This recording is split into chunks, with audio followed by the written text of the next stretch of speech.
Sejam bem-vindos de volta ao Me Conta Direito. Esse é o primeiro episódio de 2021, então estamos super animados de voltar. Eu sou a Bibi Benini, sou cientista política, sou mestre em ciências políticas com especialização em conflitos, poder e política pela Universidade de Radboud. Sou a Ana, espero que todo mundo tenha passado bem de final de ano. Como já comentei com vocês, eu sou advogada, trabalho com direito criminal e administrativo, formada pela PUC São Paulo. E a gente está aqui para iniciar nossa segunda temporada. Ai, sim, estamos muito animados. Bom, primeiro episódio de 2021, então nada melhor do que fazer um balancê, né, de 2020. E o tópico de hoje, o nosso episódio, trata da democracia brasileira, que, bom, mundialmente falando, a democracia nunca esteve tão em alta. Falem bem ou falem mal, estamos falando sobre ela.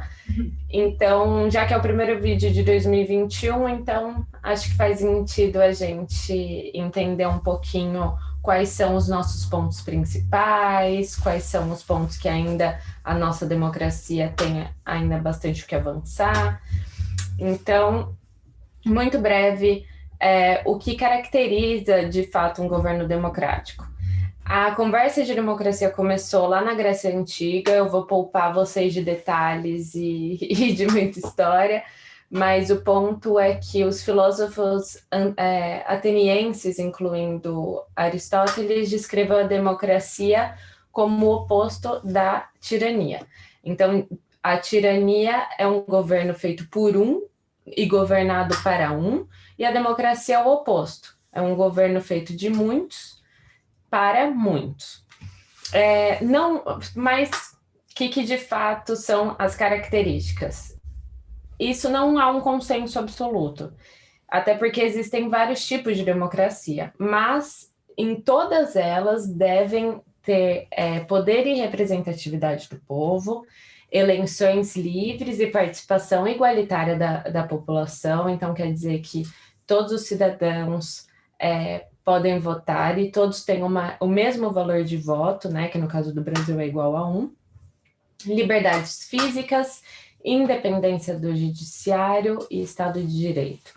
Então, já dando um link para isso, Ana, você quer começar? Vamos dar uma analisada? Então, vamos começar, como eu quase sempre gosto, de começar pela Constituição. A nossa Constituição de 88, ela redemocratizou o Brasil após um longo período de uma ditadura. Ou seja, se a gente pensar bem, a nossa ditadura, a nossa democracia não tem muito mais de 30 anos. Uhum. E mesmo sendo tão jovem, ela já enfrentou grandes crises, como 2 impeachments, por exemplo, que seria o ápice de uma crise dentro de uma democracia, que é a retirada de um representante democraticamente eleito, né? Eleito por voto popular. Uhum. Então, a gente pode dizer que a gente ainda está num período de transição de um autoritarismo para a democracia. Embora nosso Estado seja uma república democrática de direito, a gente ainda tem muitos resquícios do autoritarismo na democracia brasileira. E se a gente pensar, o curso natural de uma democracia seria de que a cada representante eleito, então a cada eleições, essa democracia se sedimentasse mais, ela se tornasse mais segura e mais certa. Porém, não é bem isso que a gente está vendo na realidade. Inclusive, um livro lançado não há tanto tempo atrás, chamado Como as Democracias Morrem, é um livro que se tornou muito popular porque justamente ele trata de como as democracias existentes morrem. Hoje, a maior ameaça a uma democracia não são mais os golpes como a gente via, como a gente viu muito ao longo da história, como golpe militar, etc. As democracias, elas vêm morrendo por dentro. Ou seja, representantes eleitos democraticamente passam a tomar medidas autoritárias, antidemocráticas, sob um certo viés de legitimidade e usando bandeiras como combate à corrupção, combate à violência ou à crise financeira. Então, a gente vê que a democracia brasileira, mesmo muito jovem, ela já está extremamente ameaçada. E eu acho que tudo isso que eu falei é bem no que a gente tem vivido. Então, eu vou passar para você comentar um pouquinho disso, Bi. Eu acho que o que você falou é bem interessante, porque é isso, né? A gente coloca também a democracia como se fosse um posto estático, e não é verdade, né? É um trabalho diário e de diferentes autores envolvidos. Políticos, partidos, sociedade civil, instituições e tal. Então, para a gente entender um pouquinho melhor como a nossa democracia está neste atual momento, eu peguei dados conhecidos mundialmente, que é o Freedom House, que é uma plataforma de dados de análise de democracias. Então, eu peguei os melhores e piores pontos da democracia brasileira. A gente vai deixar aqui o site da Freedom House na descrição, então é disponível para qualquer pessoa e também é de graça. Então, inclusive, é super, super indicado por mim. Sim, é super interessante e, na verdade, que é quase que divertido, assim, você ficar vendo, comparando países e tal. Mas, enfim. Bom, vamos começar pelas notícias boas, né? Os nossos melhores pontos. Sobre processo eleitoral. As leis brasileiras são geralmente bem aplicadas. Ganhou 4 de 4, ou seja, ganhamos 10. Sobre, ainda no processo eleitoral, pluralismo e participação democrática, também ganhamos 4 de 4. As pessoas têm o direito de se organizarem em diferentes partidos políticos e outros grupos políticos competitivos de sua escolha. O Brasil possui um sistema, sim, multipartidário, e caracteriza por uma competição vigorosa, e eu posso dizer que animada, né? Como a gente vê nos debates e tudo mais. Então, ainda também no processo eleitoral, os partidos da oposição podem sim competir livre e ganhar poder por meio de eleições. Isso ganhamos também 4 de 4. Inclusive tivemos em 2018 o exemplo claro, que foi o Bolsonaro, né, que conseguiu ser eleito pelo PSL, da extrema-direita, e um partido absolutamente pequeno. Então, exatamente, isso já comprova como também o nosso processo eleitoral e o pluralismo e participação democrática é realmente muito forte. Em relação à liberdade civil, ganhamos 4 de 4. Os indivíduos são livres para praticar e expressar sua fé religiosa ou descrença em público e privado? Sim, a Constituição garante essa liberdade e, na prática, de fato, isso é garantido. O que o site coloca como um adendo ali. No entanto, a violência contra grupos religiosos afro-brasileiros está aumentando. Então, é um ponto para deixarmos nossos olhos abertos. Uma chamada de atenção, assim. Né? Exatamente, exato. Também existe liberdade acadêmica, sim, ganhamos 4 de 4. O debate acadêmico é super vibrante e realmente livre. Autonomia pessoal e direitos individuais. Os indivíduos desfrutam de liberdade de movimento, incluindo a possibilidade de mudar seu local de residência, emprego, educação? Sim, ganhamos 4 de 4 também. Esse foi o ponto que mais me deixou intrigada, porque é óbvio que a gente pode entrar e sair do nosso país quando quiser, o que isso é uma grande coisa,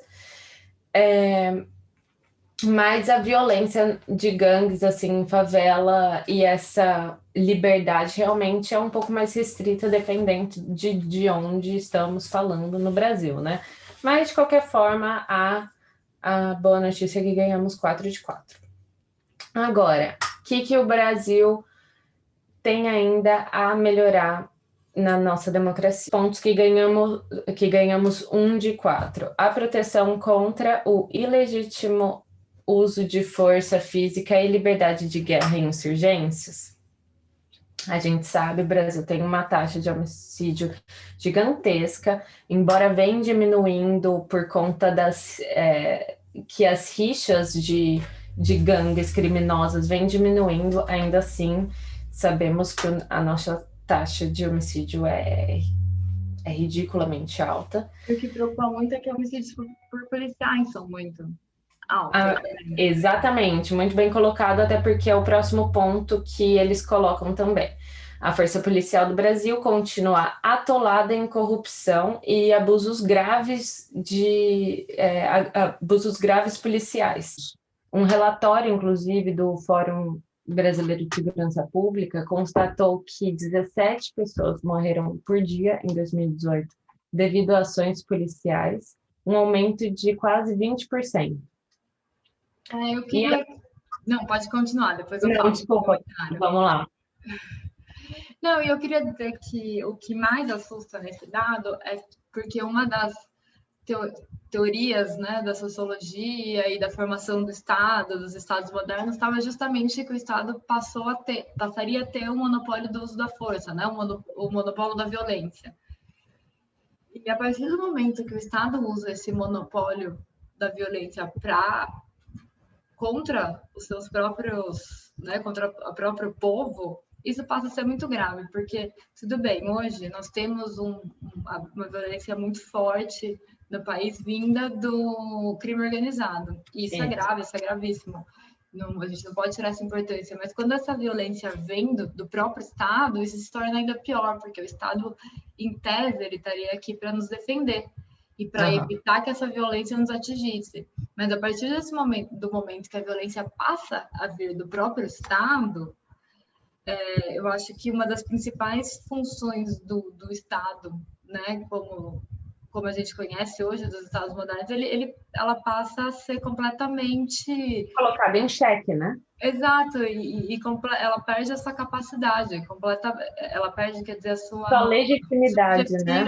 Sua legitimidade, esse uso da violência passa a ser completamente arbitrário e, na verdade, em vez de uma proteção, se torna uma ameaça ao povo. Você sabe que isso, o que você falou sobre que a gente ainda tem resquícios autoritários. E parte desse abuso policial vem desse resquício forte e brutal da polícia, né? Sim. Então, esse é o ponto que a gente teve o menor valor adquirido. Os outros dois que não colocam muita novidade para a gente. O governo opera com abertura e transparência? Sim, no mútuo, né? Em tese, sim, mas na prática o governo nem sempre divulga as informações solicitadas.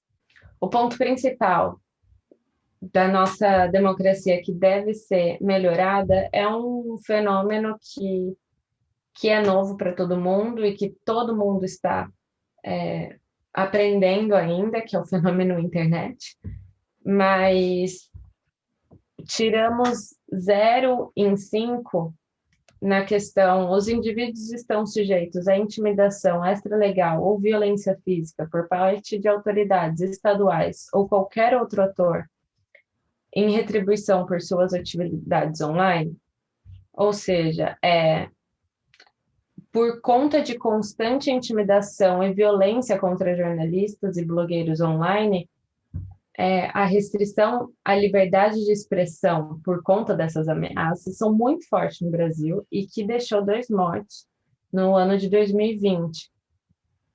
O Leonardo Pinheiro, o dono da página A Voz Araruamense, e o carioca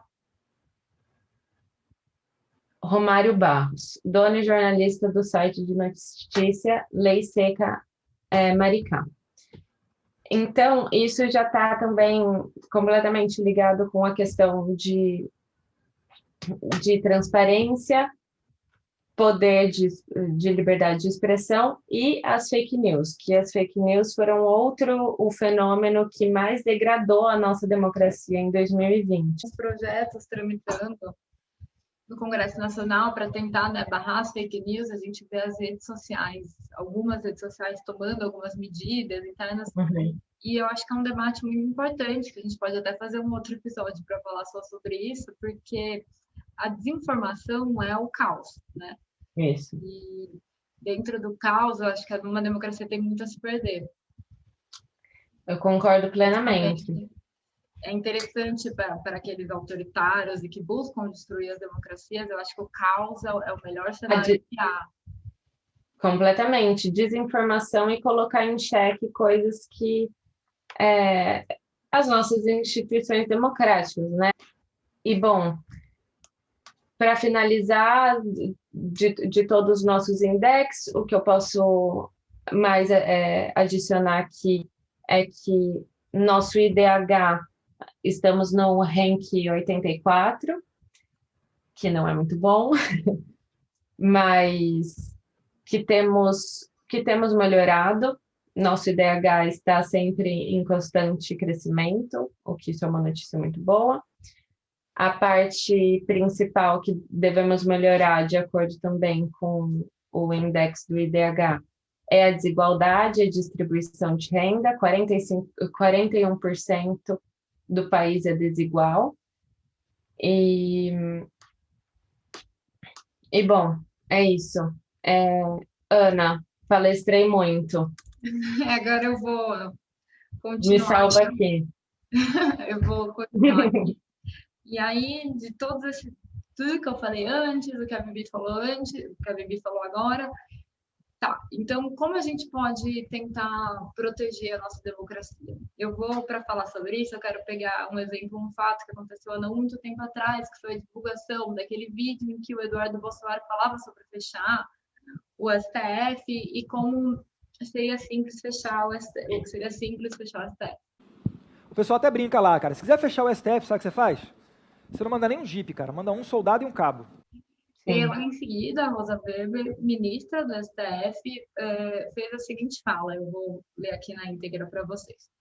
No Brasil, as instituições estão funcionando normalmente, e juiz algum que honra a toga se deixa abalar por qualquer manifestação que eventualmente possa ser compreendida como inadequada.